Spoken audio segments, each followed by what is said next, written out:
Hello everyone, সবাই কেমন আছো? আশা করছি সবাই ভালো আছো আর তোমাদের আশীর্বাদে ভালোবাসাতে আমিও খুব ভালো আছি। ভিডিওটা শুরু করার আগে সবাইকে জানাই শুভ নববর্ষ। নববর্ষের প্রীতি ও শুভেচ্ছা সবাইকে জানাই। ছোটদের ভালোবাসা আর বড়দের প্রণাম জানিয়ে আজকের ব্লগটা আমি শুরু করছি। এখন ঘড়িতে বাজে সকাল 6টা আর আমি উঠেছি 5:30টার সময়। 5:30টার সময় উঠে আমার কিছু কিছু কাজ কমপ্লিট হয়েছে আর কিছু কিছু কাজ কমপ্লিট হয়নি। আর আমার মেয়ে উঠেছে 5:30টার সময়। ও ঘুম থেকে ওঠার পর ওকে পটি আর ব্রাশ করিয়ে এখন চলে এসেছি ওকে দুধ খাওয়ানোর জন্য। সকালের দিকে ওকে আমি ফর্মুলা দুধ খাওয়াই। ওকে দুধটা গুলে দিলাম, মাইপোষে ভরে দিয়েছি।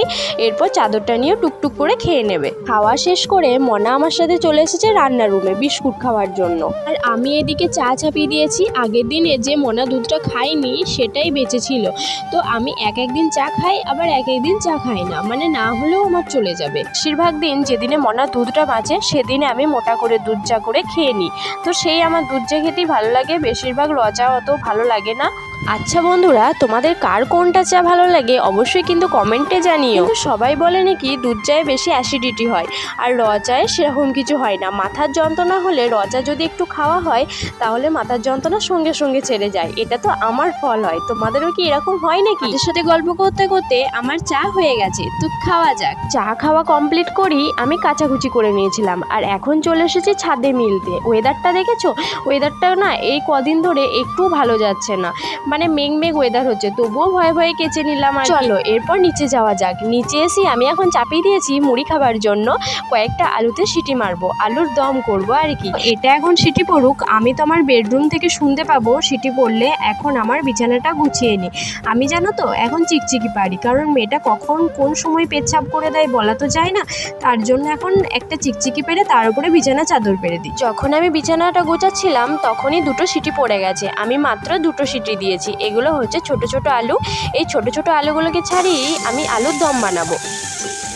তো মুড়ি খাবার কমপ্লিট করার পর এখন আমি চাপিয়ে দিয়েছি রান্না। আজকে আমাদের মেনুতে আছে বড়ি দিয়ে আলু দিয়ে পোস্ত, মুসুরির ডাল। আর এখনকার দিনে এই গ্রীষ্মকালের দিনে মুসুরির ডালটা খুব সুন্দর লাগে, তাই না বন্ধুরা? তোমাদেরও কি ভালো লাগে? আমার তো খুবই ভালো লাগে। আর এখন ভাজি ডিমের শাক দিয়ে পেঁয়াজ দিয়ে ভাজা। এদিকে উনানে চাপিয়ে দিয়েছি ভাত। জানো তো বন্ধুরা, আমি না প্রথম উনুন জ্বালাতে একদমই পারতাম না। আমার 2 দিন খুবই কষ্ট হয়েছিল উনুন জ্বালাতে, মানে নাজেহাল অবস্থা হয়ে গিয়েছিল আর কি। তারপরে এখন থেকে আমি ভালোভাবেই উনুন জ্বালাতে শিখে গেছি। তো যখনই আমি উনুন জ্বালাতাম তখনই ঠাকুর ব্রহ্মাকে ডাকতাম যে ঠাকুর যেন উনুনটা জ্বালিয়ে দাও, আমি তো পারছি না, উনুনটা যেন জ্বলে ভালোভাবে। তো এখন আমার ভাতটা কমপ্লিট হয়ে গেছে। জানো তো বন্ধুরা, আমার ঠেকা দিতে না প্রথম ফ্যান পড়ে যেত হাতের মধ্যে। আমার বাপের বাড়িতে তো এত বড় হাঁড়ি নয়।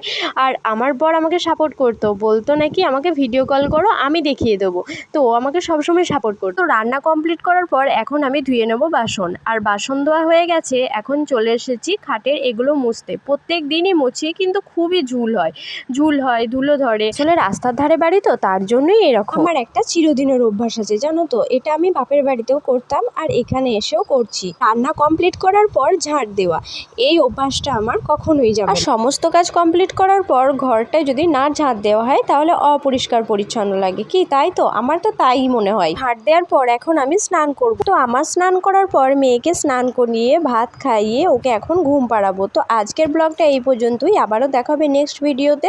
সবাই ভালো থেকো, সুস্থ থেকো, সাবধানে থেকো, টাটা।